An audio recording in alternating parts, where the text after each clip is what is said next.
STP plant के नाम पे ये लोग विकास के नाम पे यहाँ पे खड्डा कर रहे हैं। 80 फीट का रोड है, उसके बीच में इन्होंने 20 फीट का एक खड्डा किया हुआ है। प्रॉपर बैरिकेडिंग नहीं की है, प्लास्टिक के बैरिकेड्स रखे और उसमें प्लास्टिक का एक पेपर लगाया हुआ है। कल तो 2 बच्चे जो साइकिल लेके आई तो बैरिकेड्स के साथ डायरेक्ट अंदर चले गए थे। एसटीपी प्लांट का काम है पिछले 2 महीने से यहाँ पे चलते आ रहा है, एकदम धीमी गति से ये काम चल रहा है। नाइट में यहाँ पे पूरा अंधेरा हो जाता है और उसके कारण यहाँ पे बहुत सारे एक्सीडेंट हो जाते हैं। कभी कभी ऐसा लगता है कि हमारा वसई विरार ये भारत का कानून इधर लागू होता है कि नहीं, क्योंकि ये अपने मनमानी से सारी चीज़ें होती है। उनके वर्कर के पास भी देखोगे ना तो उनके पास प्रॉपर वो गम शूज नहीं रहेंगे, हाथ में ग्लोव्स नहीं रहेंगे, एक प्लास्टिक का हेलमेट बस उनके सर पे रख दिया है। इस तरीके से वो लोग काम करा रहे हैं। ईगल इंफ्रा के पास बैरिकेडिंग करने के लिए उनके पास मटेरियल नहीं, तो इतना बड़ा कॉन्ट्रैक्ट उनको क्यों दिया गया है। नमस्कार, आप देख रहे हैं जनसेवा संकेत। वसई विरार में ईगल इंफ्रा की लापरवाही से जनता की जान पर खतरा, शहर पर मंडरा रहा हादसों का साया। वसई विरार में 470 करोड़ के एसटीपी प्रोजेक्ट का कार्य तेजी से चल रहा है, लेकिन इस परियोजना को अंजाम दे रही ईगल इंफ्रा कंपनी की कार्यप्रणाली पर अब गंभीर सवाल उठने लगे हैं। शहर के विभिन्न हिस्सों में सड़कों को खोदकर बिना बैरिकेडिंग, बिना चेतावनी बोर्ड और बिना पर्याप्त सुरक्षा इंतजाम के छोड़ दिया गया है, जिसके चलते आम नागरिकों की जान लगातार खतरे में बनी हुई है। ताज़ा मामला नाला सुपारा पूर्व के अचोले रोड से सामने आया है, जहां बीती रात साइकिल पर सवार 2 नाबालिग बच्चे अचानक 15 से 20 फीट गहरे खुले गड्ढे में गिर गए। हालांकि इस घटना में बच्चों की जान बच गई,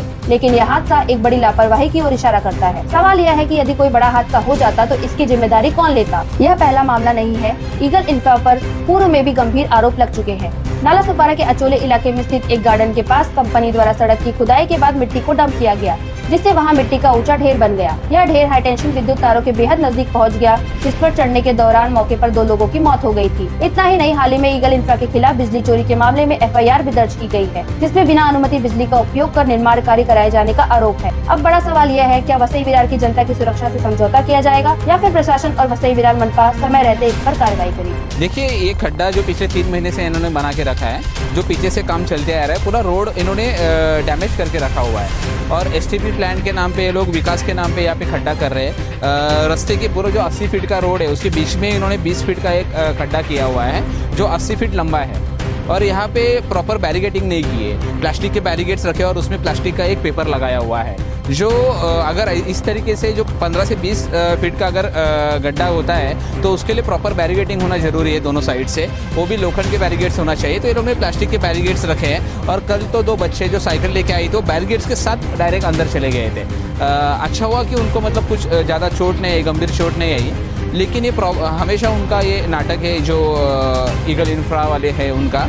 और एसटीपी प्लांट का काम है पिछले 2 महीने से यहाँ पे चलते आ रहा है, एकदम धीमी गति से ये काम चल रहा है और पूरे ट्रैफिक का इशू हो रहा है, पूरे रोड ब्रेक हो रहे हैं और जो नाइट में यहाँ पे पूरा अंधेरा हो जाता है और उसके कारण यहाँ पे बहुत सारे एक्सीडेंट हो जाते हैं। वो बैरिकेड्स को रिक्शा या बाइक हमेशा एक्सीडेंट हो जाता है यहाँ पे। और उसके वजह से इनको हमने रिक्वेस्ट किया कि आप वहाँ पे रिफ्लेक्टर लगाओ या ब्लिंकिंग लाइट लगाओ, लेकिन अभी तक वो लाइटिंग्स नहीं हो रहे इनके पास कुछ भी।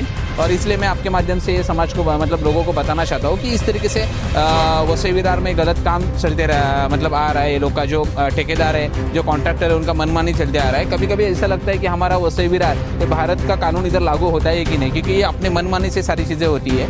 ये सारे मामलों में मैंने पुलिस से इन्फॉर्म ये बात की है, तो पुलिस ने शायद उनको इन्फॉर्म किया है और आज वो लोग बोले कि हम लोग बैरिकेडिंग लगाएंगे। देखिए, ये लोगों का उनके हम पब्लिक का तो छोड़िए, उनके वर्कर का सेफ्टी नहीं देखते। आप उनके वर्कर के पास भी देखोगे ना तो उनके पास प्रॉपर वो गम शूज नहीं रहेंगे, हाथ में ग्लोव्स नहीं रहेंगे, एक प्लास्टिक का हेलमेट बस उनके सर पे रख दिया है। इस तरीके से वो लोग काम करा रहे हैं। बस उनको अपने पैसे से मतलब है, काम सस्ते से सस्ते में करना चाहिए। अगर ईगल इंफ्रा के पास बैरिकेडिंग करने के लिए उनके पास मटेरियल नहीं तो इतना बड़ा कॉन्ट्रैक्ट उनको क्यों दिया गया है, ये भी सोच वाली बात है। और ये कॉन्ट्रैक्ट देने के पीछे किसका हाथ है, यहाँ के कौन से पॉलिटिशियंस उसमें इन्वॉल्व है, ये भी खोज का विषय है। और अगर ये रुका नहीं तो इसके लिए हम ये मतलब ईगल इंफ्रा का कॉन्ट्रैक्ट रद्द करने के लिए हम लोग कोर्ट तक जाएंगे।